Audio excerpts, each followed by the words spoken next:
ஆண்டவரும் உலக இரட்சகருமாகிய இயேசு கிறிஸ்துவின் விலையேறப்பெற்ற நாமத்தினால परमेश्वर उद्धार करता है यीशु मसीह के नाम से உங்க எல்லாருக்கும் அன்பின் வாழ்த்தை தெரிவித்துக் கொள்கிறேன். आप सभी को प्रेम से अभिवादन करते हैं. எல்லாரும் நல்லா இருக்கீங்களா? आप सब खुश हैं क्या? கர்த்தருக்குள்ளாக சந்தோஷமா இருக்கீங்களா? परमेश्वर के अंदर आनंदित हैं. एक புதிய நாள், आज एक नया दिन है. புதிய ஜீவனை एक नए जीवन அவர் को உங்களுக்கும் எனக்கும் கொடுத்திருக்கிறார். उसने आपको और हमें दिया है. வேதமடிச்ச தியானத்தின் மூலமாக वचन दीपक के रोज के ध्यान के உங்களை अनुसार சந்திப்பதிலே आपसे मिलने में நாங்கள் எண்ணற்ற மகிழ்ச்சி கொள்கிறோம். हमें बड़ी आनंद होती है. அவளோடு இருக்கீங்களா? आप उनके साथ हैं क्या? நாம் இந்த வார்த்தையில போகலாமா? हम आज के वचन की ओर जाएंगे. உபாகமம் व्यवस्था विवरण இரண்டாம் அதிகாரம் दूसरा अध्याय 7 வசனம் கடைசி பாகம் சொல்லப்பட்டிருக்குது.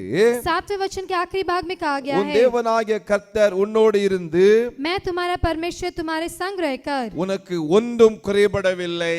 तुमको कुछ भी गति नहीं हुई. பாருங்க, ஒரு குறை உங்களுக்கு இருக்காது. कोई भी गति तुम्हें नहीं रहेगा. ஏன் அப்படினா, क्योंकि அவர் உங்களோடு கூட இருந்து இருக்கிறார். क्योंकि वो तुम्हारे संग है. அவர் உங்களோடு இருந்தபடினால वो तुम्हारे संग है, इसलिए ஒன்றும் குறைபடவில்லை. कोई भी वस्तु की गति न होगी. தேவ பிள்ளைகளே, परमेश्वर के लोगों, நம்மோட யார் இருந்தாலும் இல்லவிட்டாலும் பரவாயில்லை. चाहे हमारे साथ कोई रहे या न रहे, நம்ம விட்டு யாரு தூரம் போனா தூரம் போகலாலும் பரவாயில்லை.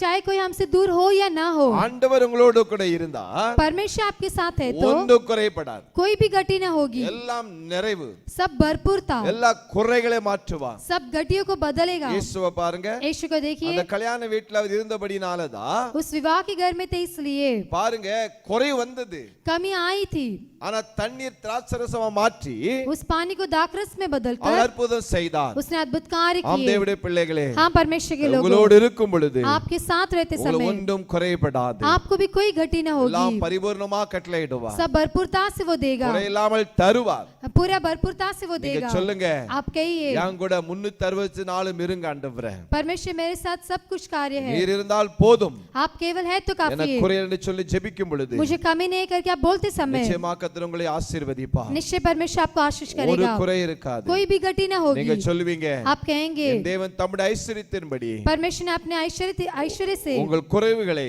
आपके जो घटियों को கிறிஸ்து இயேசுவுக்குள் मसीह में மகிமையிலே நிறைவாக்குவார். उसे महिमा में भरपूर किया, எல்லாம் நிறைவாக்கி सब कुछ भरपूर करके சம்பூர்ண ஆசீர்வாதங்களினால संपूर्ण आशीषों से குறை இல்லாமல் நடத்துவார். घटी के बिना चलाएगा. கலங்காதீர்கள். व्याकुल मत होइए. ஜெபிக்கலாமா? प्रार्थना करेंगे. நல்ல பிதாவே, நன்றி செலுத்துகிறோம். प्यारे पिता, आपको धन्यवाद करते हैं. அருமையான வேளைக்காமக்கு ஸ்தோத்திரம். इस अच्छे समय के लिए धन्यवाद. உம்முடைய கிருபைக்காக நன்றி. आपके अनुग्रह के लिए धन्यवाद. உம்முடைய இரக்கத்துக்காக நன்றி. आपके दया के लिए धन्यवाद. தாழ்த்தி அர்ப்பணிக்கிறோம். अपने आप को हम अर्पण करते हैं. பிள்ளைகளுக்கு आपके बच्चों को எந்த குறையில்லாதபடிக்கு कोई भी कमी के बिना அற்புதமாக போஷியும், अद्भुत राह से उन्हें चलाइए, அற்புதமாக நடத்தும். उन्हें चलाइए. குறையில்லாமல் தேவன் வழிநடத்தும். गड्डी के बिना परमेश्वर आप चलाइए. இயேசு மூலம் ஜெபங்களும் நல்ல பிதாவே. यीशु के नाम से मांगते पिता, आमेन. आमेन.